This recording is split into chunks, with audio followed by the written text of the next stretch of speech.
Ate ni Catherine Bernardo, naglabas ng cryptic post para ba kay Daniel Padilla?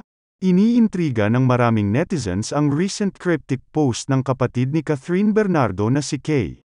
Sa pamamagitan ng Facebook Reel, ipinakita ng kapatid ni Kath ang isang video na may text. Ani sa isang text, "We know what you did last summer." Kalakip niyan ang background music na "Say My Name" ng Destiny's Child at mababasa pa ang lyrics na ito sa gitna ng video.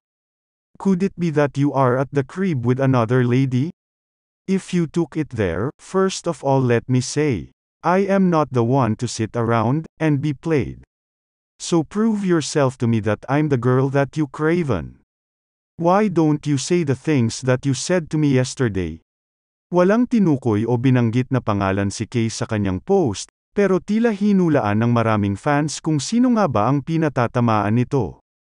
Marami sa kanila ang naghayag ng pagkadismaya sa aktor na si Daniel Padilla, at pagkagigil sa mga babaeng na involve umano bilang third party, na naging dahilan ng hiwalayan ng Kathniel. Naglabas naman ng opinyon ang dating aktres na si Rica Peralejo Bonifacio kaugnay sa pag-unfollow sa Instagram ni Catherine Bernardo sa dating boyfriend na si Daniel Padilla.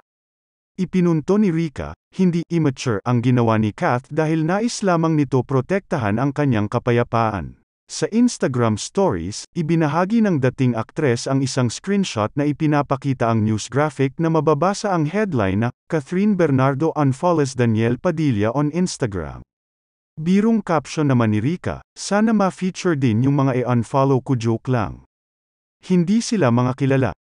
Natawa lang ako." Kasunod niyan ay pinaliwanag niya sa publiko kung bakit din siya nag-unfollow sa social media na ayon sa kanya ay para sa kabutihan at peace of mind niya. Saad niya, "One thing I did last year was, indeed, unfollow certain people.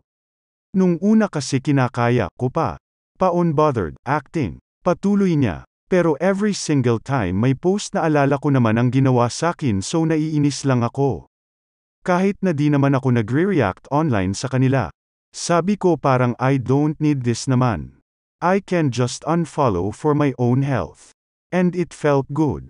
Ani pa niya, "I guess also the ability to control in certain places gives you back the agency. Lalo na if the root of the issue is oppression and abuse." Naglabas din ng saloobin si Rica sa kanyang threads pagdating sa nasabing issue. Ayon sa kanya, ito ay control at empowerment laban sa mga abusers, gaslighters, at mapang-upping tao. Sambit niya sa post, to unfollow people on social media is not immaturity.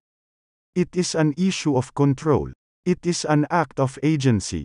Especially when we unfollow abusers, gaslighters, or people we associate with the root of our oppression, it is then an empowering practice to say, even in a small way, that you cannot do this to me anymore, aniya pa.